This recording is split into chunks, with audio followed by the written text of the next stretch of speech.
Right.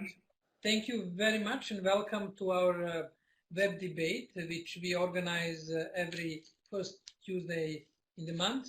It's great to have today with us Ambassador Kishan Rana. For those of you who are not familiar with Ambassador Rana is a former Indian diplomat. His last posting was in Embassy of India in Berlin.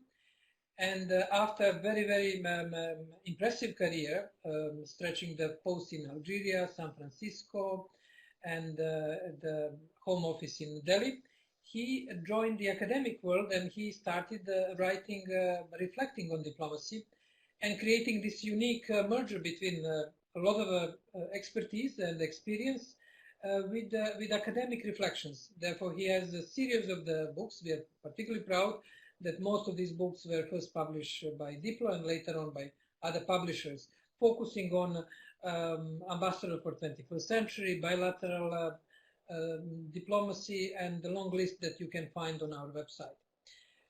In our internal discussions in Diplo, Kishan has been always a strong supporter of bilateral diplomacy, and he has been always bringing the healthy reality check when we tend to drive into the let's say fashion of the day, whether it is climate change diplomacy or digital diplomacy. And nowadays, as we can see, there is a return of bilateral diplomacy. There is a growing relevance of bilateral diplomacy, and it is the context for our discussion today. I noticed just one aspect, and probably Kishan will reflect later on in his presentation and the discussion on it. We had transformational diplomacy by Condoleezza Rice, let's say 7 or 8 years ago, and we have today transactional diplomacy by the United States. Therefore, it's an interesting evolution from transformation to transaction. What strikes me an interesting aspect is that diplomacy is, by its definition, transactional. It involves involvement, it involves deals or compromise, or sort of accommodating different interests. What is this? What is the current situation? What is the relevance of bilateralism? And what is this interplay between transformation or value-driven diplomacy versus transactional diplomacy? Kishan, the floor is yours, please. Okay. Thank you very much, Jovan. I think before I attempt to give you an answer, it may be wiser for me to go to the 4 slides that I had prepared, which probably address some of the points you have in mind. You know, as Jovan said, one big question that comes up all the time today, particularly with the Trump administration, is, has diplomacy now become transactional? Meaning, it's a deal focus. There is an attempt to reach a quid pro quo almost every time we do something, and maybe it is of a short-term nature. Now, you know, basically relations between countries are long-term, inherently long-term. Foreign ministries, policymakers have long memories. If you insult somebody, that is remembered for a long time. I'm not sure if good deeds are really remembered so much, but insults certainly are.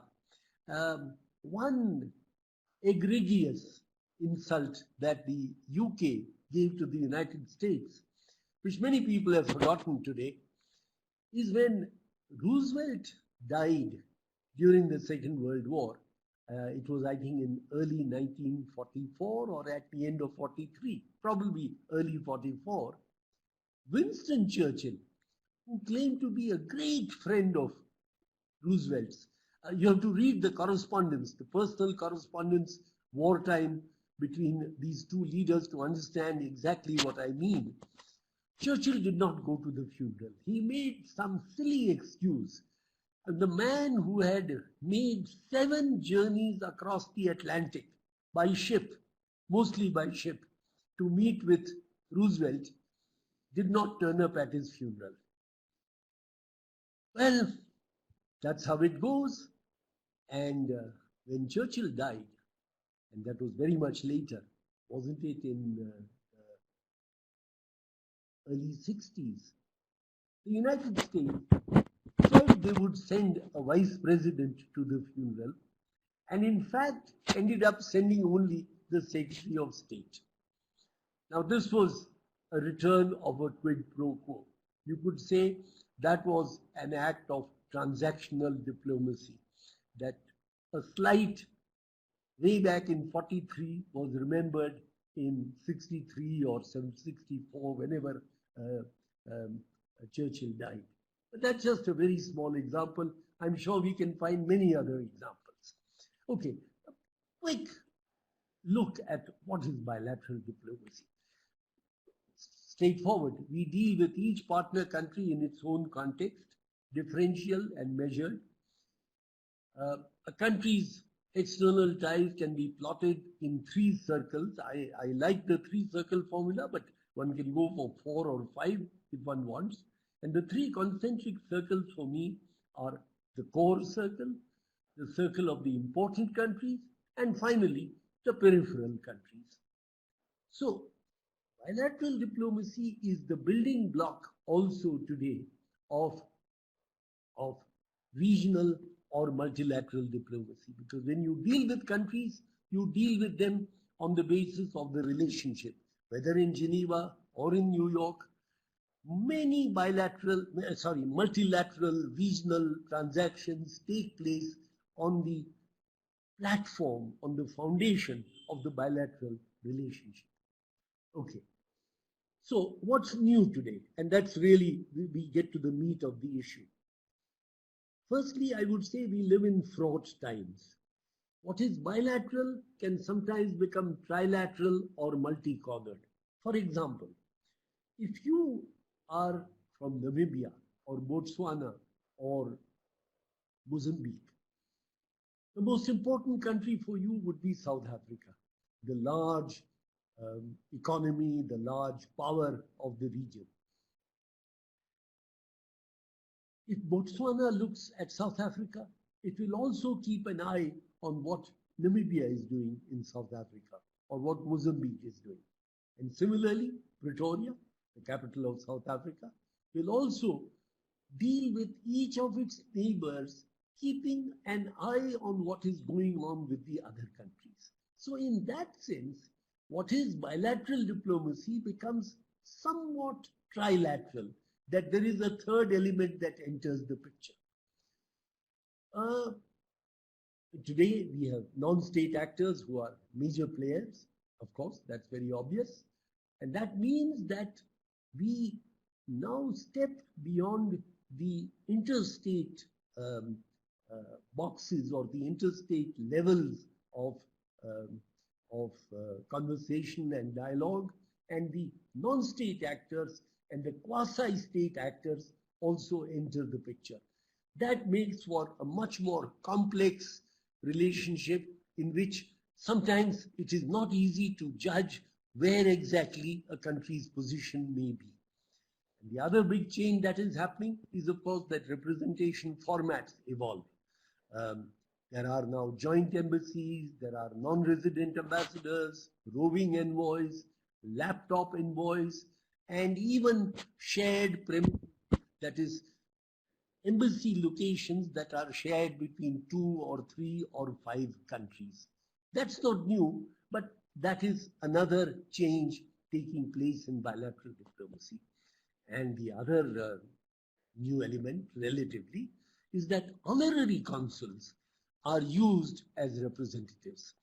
On one of our recent courses, we had a young diplomat from the Seychelles who told us that because the Seychelles is a very small country and it doesn't have very many embassies around the world or even in Africa, their honorary consuls become facilitators whenever major bilateral visits take place. Now, this is quite untraditional. One didn't imagine that honorary consuls would be involved with visits of presidents and prime ministers or foreign ministers. But that is happening as a matter of convenience. Finally, so what are the changes that we may expect? I would imagine that bilateral diplomacy will also now have increasingly strong regional and multilateral elements. That is, all these forms of diplomacy will become a little bit mixed up. We need more research on what is bilateral diplomacy and how countries in different regions are actually practicing this. The methods of bilateral diplomacy also need analysis because there is need for mutual learning. There is need for best practice study. Some of you may remember that DiploFoundation had organized 2 conferences of foreign ministries in Geneva in 2005 and in Bangkok in 2006. A book came out of the 2005 conference, which Jovan and I have co-edited. But that kind of a conversation between foreign ministries on how the diplomatic process is worked simply does not happen anymore. I don't think any conference of this kind has been held in recent times. In the UK, there is an institution called Wilton Park, which used to organize conferences every year or 2 years on diplomacy-related issues. I think in recent times, they too have not organized any of those conferences. And in any case, Wilton Park conferences are not cheap. They involve payment of something in the region of £2,000 or £3,000 per participant for a 3-day event, typically 3.5 day event. So I think there is room for more exchanges, more understanding and more analysis of bilateral diplomacy. Any questions, any comments? Jovan, yes, that transactional diplomacy is of a short-term nature. That's true.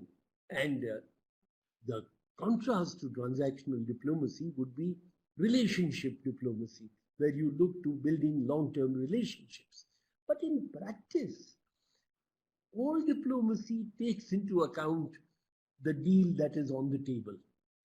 The only difference is that in relationship diplomacy, one also takes into account the longer perspective on the quality of that relationship.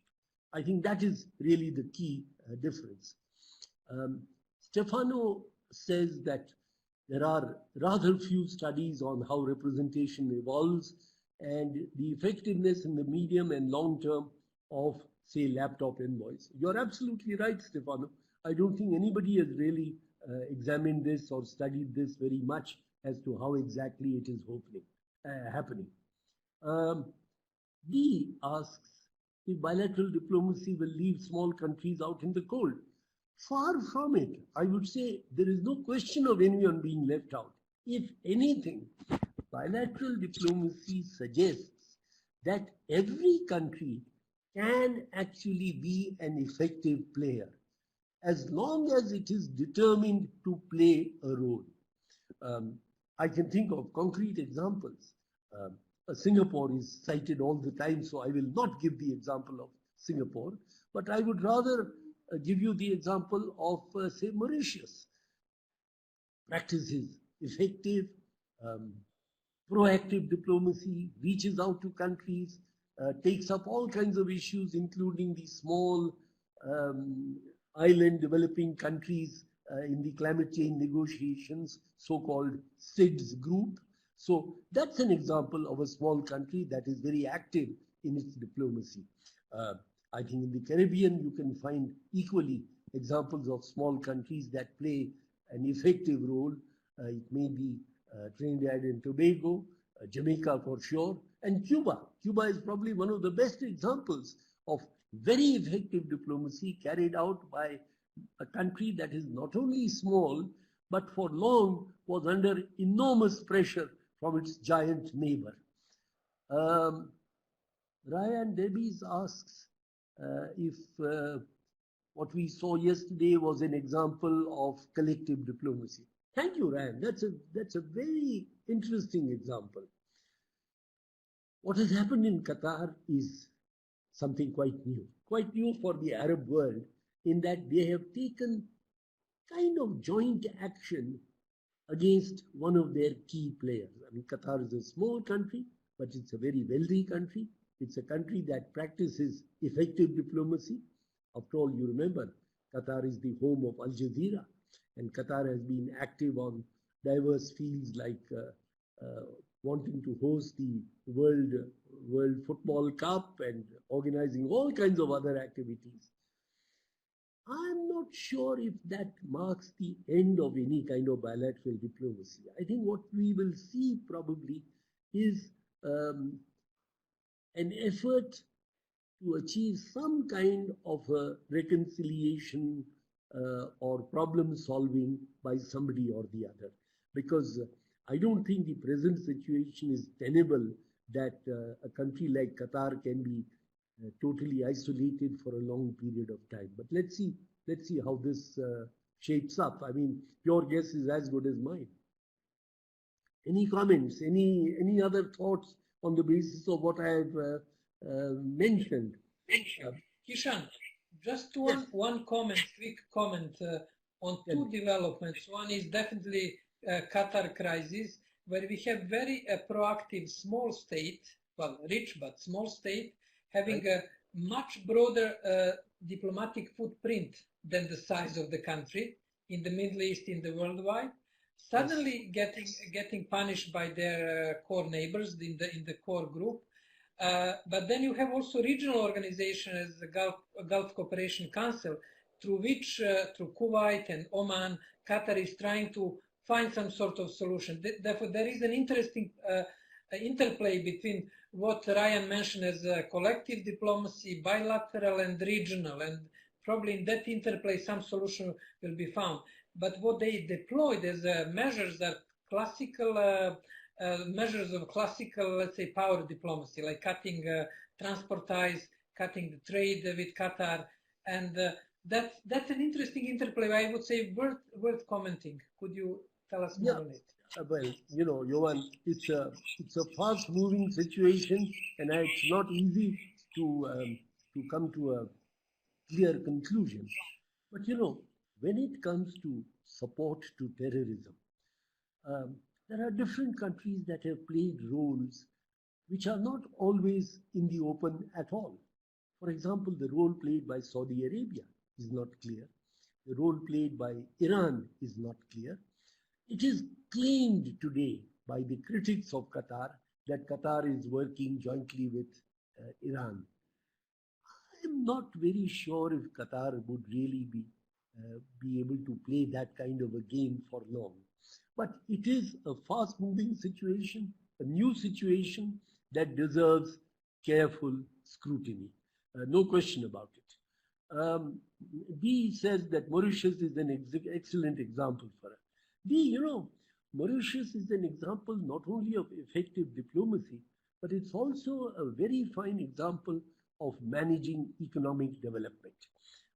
Here is a little country with a population of 1.1 million in the 80s, today 1.3 million, which has literally lifted itself up by its bootstraps. Mauritius has no location advantage, say unlike Singapore.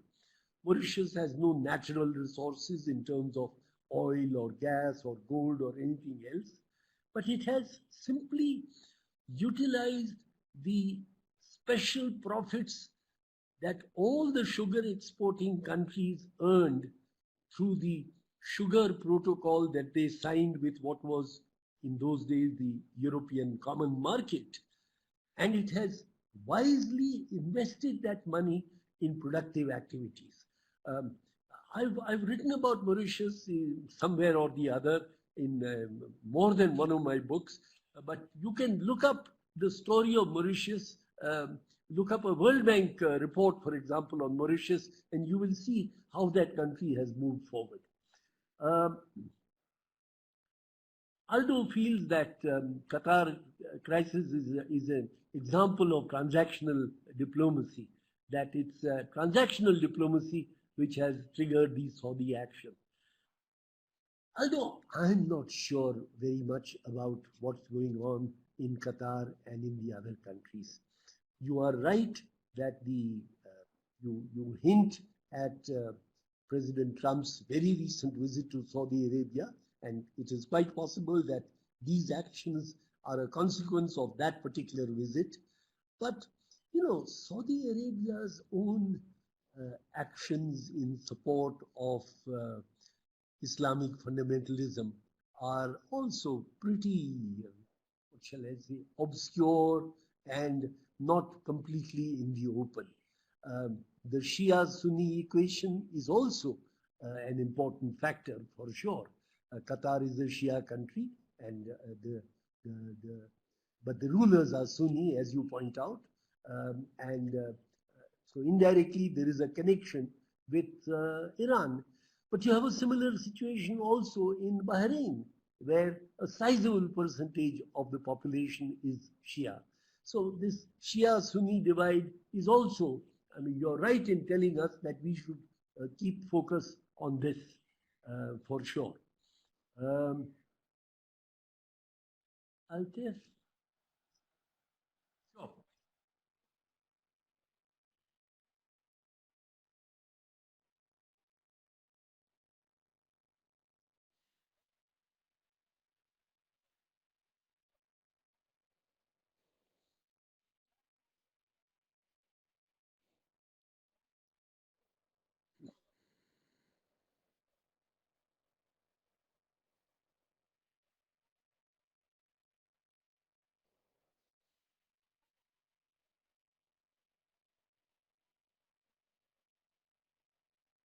Right.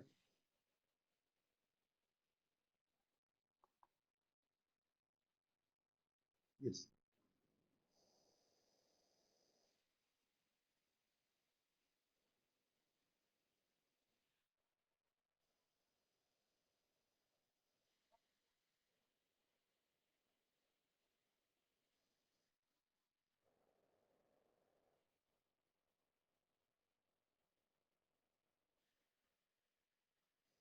Right.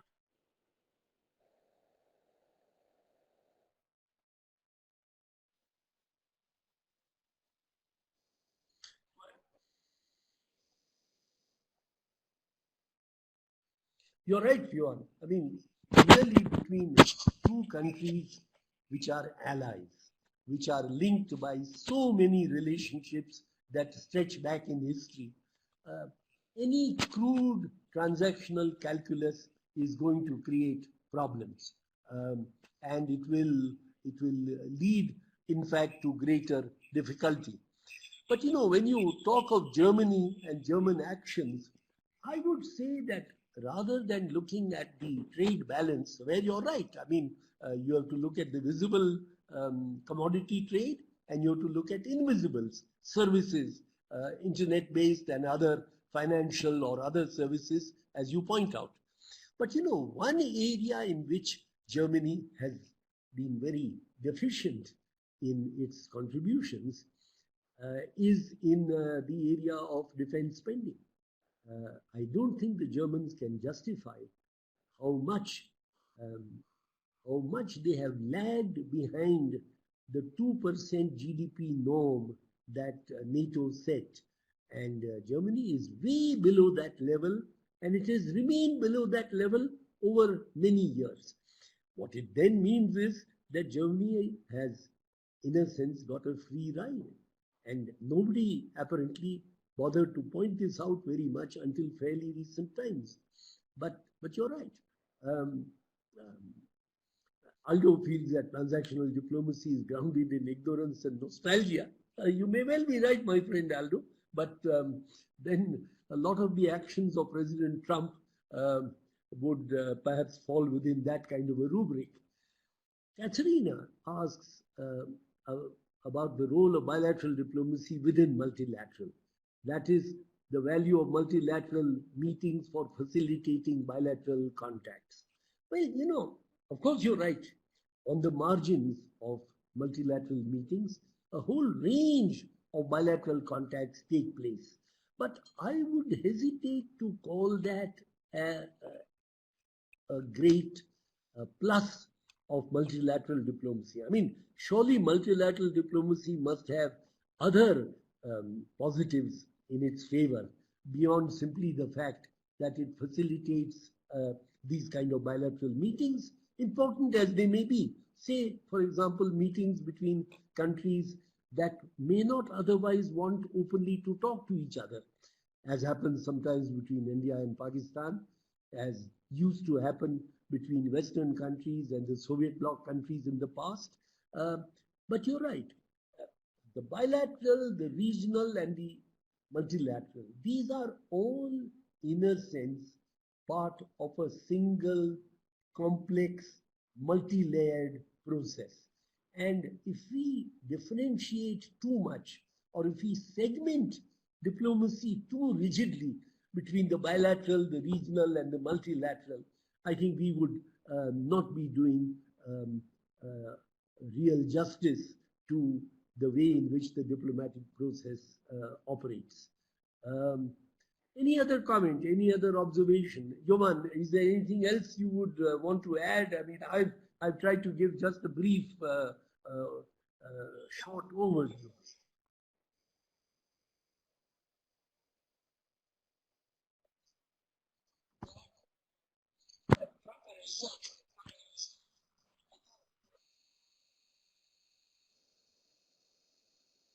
Right. Quite right. And we used to hold conferences in Malta also, if you remember, almost every year.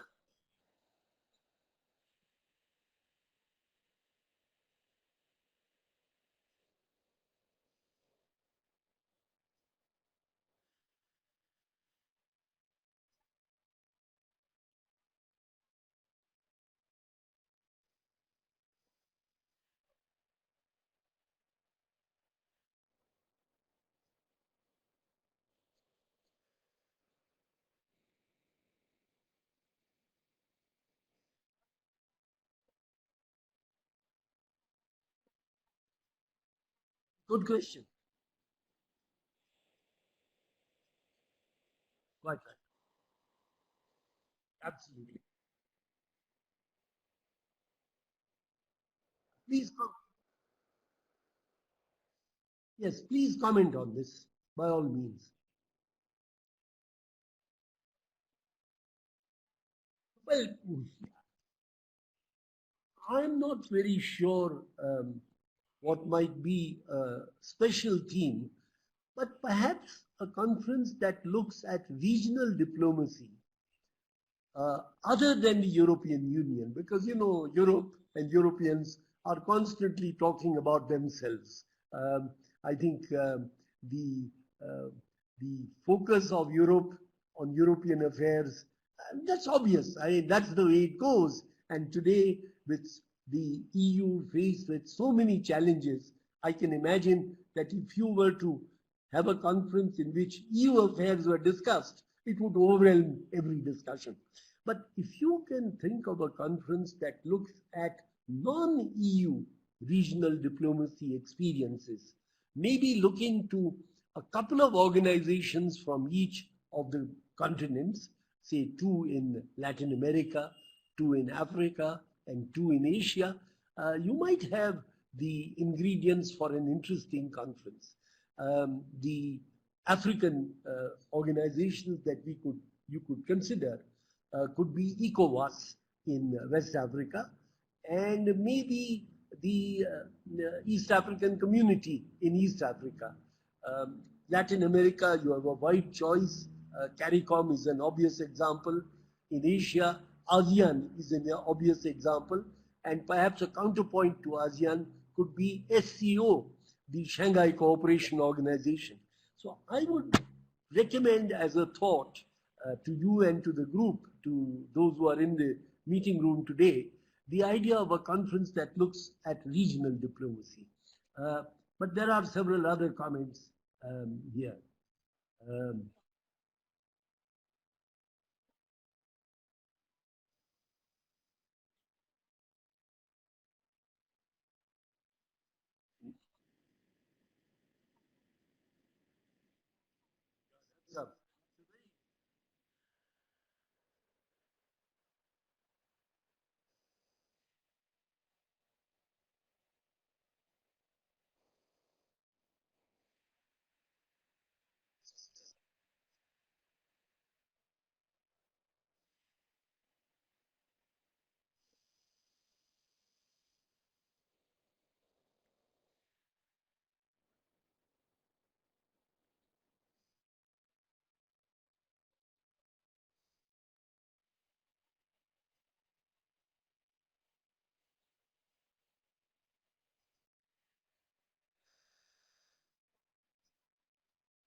That's interesting. I mean, you are the expert on internet and cyber related issues, and I really know too little about it to comment very much. I think Stefano's idea about how to make a diplomatic network work effectively is a good one, as is also Aldo's point that we should not only look at foreign ministries, but should look at policies and consequences and constituencies also, if I may add to that. As for your comment about the position of foreign ministers in many countries, in China, for example, the foreign minister has really a pretty low position when it comes to the national hierarchy. It is not for years and years that China has had a foreign minister who is even a full member or an alternate member of the Politburo. And that means he's not even among the top 30, 35 people in the country. That's how it goes. In India, I would say yes, the foreign minister today is not in the top 3 or 4 political leaders of the country. And we have a very effective foreign minister, a lady who has something like 8 million followers on Twitter, and she's very dynamic, but she is not a political heavyweight in the national lineup. In the UK, I don't think most people would consider the present British Foreign Secretary to be a heavyweight, except maybe in the literal sense of the word. But it may well be that there are other countries too in Europe or elsewhere where the position of the foreign minister has declined a little bit in terms of national political importance. Does that reflect on a declining position for the foreign ministry? I would leave it to you to judge. I am not sure that foreign ministries have declined in value, but certainly in the United States today, the State Department is in the doldrums. The State Department is going to have pretty diminished influence from all that we can see today. Thank you, Kishan.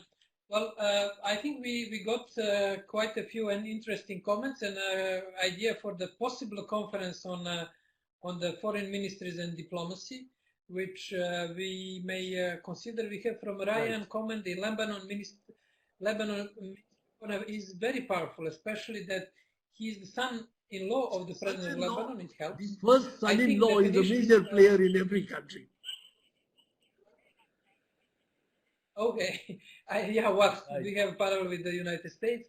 I think declination in the value of MFA may vary from one country to definitely. Ryan, that's the point. It's not a general statement, but in Europe, generally speaking, there is decline. I'm seeing it in most European countries. One of the reasons is that a lot of European foreign policy have shifted to Brussels and the EAS and the coordination bodies on the regional level. That's probably one of the explanation of this trend in Europe. We are going to summarize our discussion and to follow up on this idea to reboot our Malta or Geneva conferences, discussing various aspects of diplomacy and ministries of foreign affairs. There is a need for it. 10 days ago, I addressed the meeting of the heads of training of European Union ministries of foreign affairs. And it's clear that there is a need for reflections about the future of ministries of foreign affairs and the future of diplomacy. I will just ask Kishan to deliver his concluding remarks, and with this we will close the session. Well, I have nothing very profound to offer at the end. I think it's pretty clear to me that bilateral diplomacy remains still the foundation of the way in which countries deal with one another. Even when they deal with one another in New York or Geneva or at any other location where multilateral or regional diplomacy is practiced, the bilateral is the foundation on the basis of which things are carried out. I don't think that will change. Transactional is kind of a fashionable word today. I'm not sure that we have to pay overwhelming attention to it, except in the case of the United States, where it seems that President Trump and his administration will be looking to a kind of deal-making approach rather than to long-term relations. But I'm not sure if that will really happen over the long term. We are still, what, 4 months, barely 4 months, 5 months into the new administration. Let's see how it shapes up. When it comes to organizing conferences, Jovan, you are best positioned to judge as to what will fly and what will not, what are the issues that are of interest to foreign ministries. Stefano's idea is a good one, but I'm not sure if foreign ministries would be willing to speak openly of their problems in managing the affairs of their ministries in times of tight resources, shortage of manpower, etc. It's an interesting idea, but you could have other ideas. You mentioned, Jovan, the conference that was held recently, perhaps in Geneva, of European training institutions. Do you have any more information on that? It would be very interesting to know how that worked out and what are the issues that came up over there. I think this is about all that I can offer at this point, but the idea of Diplo hosting or organizing, not so much hosting, but organizing on a self-financing basis perhaps, a conference once in a while or annually on diplomacy-related events, issues, seems to be a good idea. Thank you very much. Thank you, Kishan. Thank you for your excellent presentation and insights. As always, quite detailed and up to date, in sync with the latest developments. We have now the clear mandate to develop, to think about organizing and rebooting our all conferences on diplomacy. And with this, I would like to thank you all. I wish you a nice day, evening, morning, wherever you are on the planet. And till the next, we keep in touch till the next web debate in July. Thank you very All much. the best. Goodbye. And have a nice day. Goodbye. Bye-bye.